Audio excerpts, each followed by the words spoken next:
नमस्कार, मैं हूं बॉबी और आप देख रहे हैं एशियन स्काई न्यूज। अभी पूरे देश की लोकसभा और 4 राज्यों की विधानसभा चुनाव की खुमारी उतरी भी नहीं है कि अब उपचुनाव की तैयारियां शुरू हो गई हैं। पहले आम चुनाव पर लाखों करोड़ का खर्च होने के बाद अब उपचुनाव पर हजारों करोड़ रुपए खर्च करने की तैयारी है। ये सारे पैसे उसी टैक्स पेयर की जेब से जाने वाले हैं जो किसानों का कर्ज माफ करने पर कहते हैं कि ये हमारा पैसा है, तो किसानों की कर्ज माफी क्यों हो। ये पैसा उन्हीं टैक्स पेयर्स की जेब से जाने वाला है जो सस्ती शिक्षा, पढ़ाई और दवाई जैसी वेलफेयर स्कीम पर सरकार के पैसे खर्च करने पर अपना मुंह बनाते हैं, लेकिन ऐसे चुनाव में पानी की तरह बह रहे पैसों पर चुप्पी साध लेते हैं।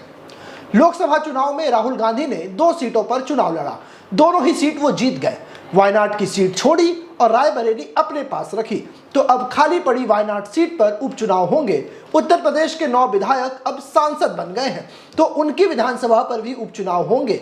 एक सीट पर विधायक को सजा हो गई और विधायकी खत्म हो गई, तो वहां भी अब उपचुनाव होंगे।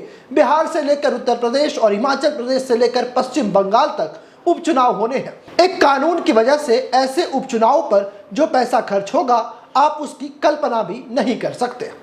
पहले हम आपको बताएंगे कि आखिर किस कानून ने 2 सीटों पर चुनाव लड़ने का इजाजत दिया है।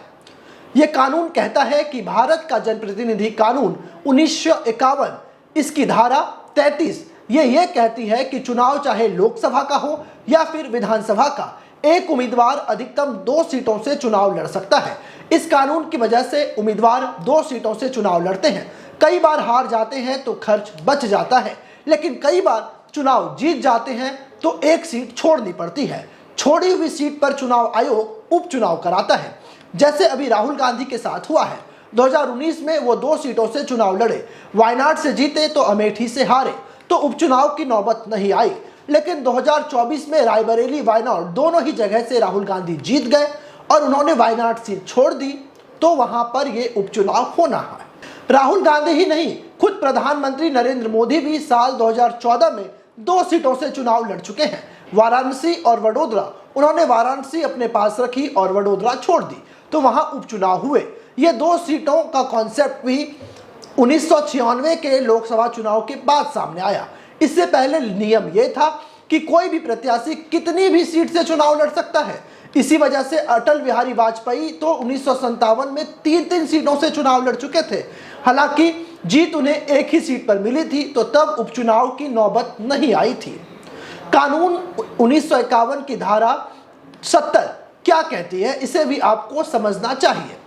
ऐसे में यह भी सवाल पूछ सकता है कि अगर 2 सीटों से जीत ही गए तो फिर दोनों ही सीटों पर आप सांसद क्यों नहीं रह सकते।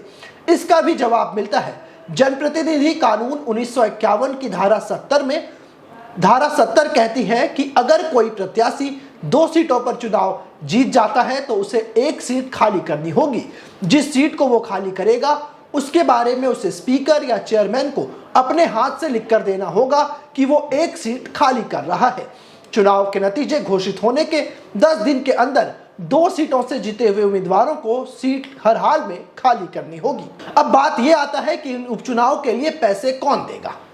जाहिर सी बात है कि उपचुनाव के दांव पेच अब असल मुद्दे पर से ज्यादा होते हैं कि 2 सीटों से चुनाव लड़े उम्मीदवार उपचुनाव कैसे लड़ेंगे। उस चुनाव में जो पैसा खर्च होगा उसका भार जनता ढोएगी। अभी तो यही हो रहा है। हालांकि चुनाव आयोग ने पहले भी सरकार को सुझाव दिया था कि अगर 2 सीटों पर चुनाव जीतने की वजह से कोई उपचुनाव होता है तो जिस प्रत्याशी के वजह से उपचुनाव हो रहा है उसे या फिर उसकी पार्टी को चुनाव का पूरा खर्चा वहन करना होगा। लेकिन यह सुझाव ही रह गया। चुनावी खर्च उठाने की जिम्मेदारी जनता की ही रह गई। तो इस बार जनता कितना खर्च करेगी, जरा इसको भी समझ लेते हैं। आंकड़ा बताता है कि 1951 से 52 में जब लोकसभा के पहले चुनाव हुए थे तो उस वक्त चुनाव 68 फेज में हुए थे। उस चुनाव में तकरीबन 10.5 करोड़ रुपए खर्च हुए थे। 2019 में चुनाव 7 चरणों में हुए, तब खर्च करीब 50,000 करोड़ रुपए का हुआ।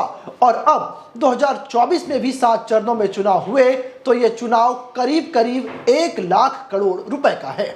यहां पर बता दें कि चुनाव आयोग एक वोट पर 700 रुपए खर्च करता है। एक आंकड़ा यह भी कहता है कि एक वोट पर चुनाव आयोग को करीब 700 रुपए खर्च करना होता है। तो जरा अंदाजा लगाइए कि उस उपचुनाव में कितना पैसा खर्चा होने है, जिसकी जरूरत नेताओं को छोड़कर शायद किसी को भी ना हो। अंदाजा लगाने के लिए वायनाड को उदाहरण लेते हैं, जहां से राहुल गांधी जीते, लेकिन उनके इस्तीफे के बाद अब प्रियंका गांधी वाड्रा वहां से चुनाव लड़ रही हैं। वायनाड सीट पर 2024 के चुनाव में कुल 10,84,653 वोट पड़े थे। अब इसे 700 से गुना कर दीजिए, पता चलेगा कि वायनाड सीट पर उपचुनाव करवाने में चुनाव आयोग को तकरीबन 70 करोड़ रुपए खर्च करने पड़ेंगे। यह सिर्फ एक सीट की बात है। अभी तो यूपी की 10 विधानसभा सीटें समेत बिहार, बंगाल, हिमाचल प्रदेश से लेकर पश्चिम बंगाल तक में वोटिंग होनी है। उस पर होने वाला खर्च आपको उठाना पड़ेगा, जो आप हर रोज कभी इनकम टैक्स, तो कभी जीएसटी देकर, तो कभी सेस टैक्स देकर उठा ही रहे हैं।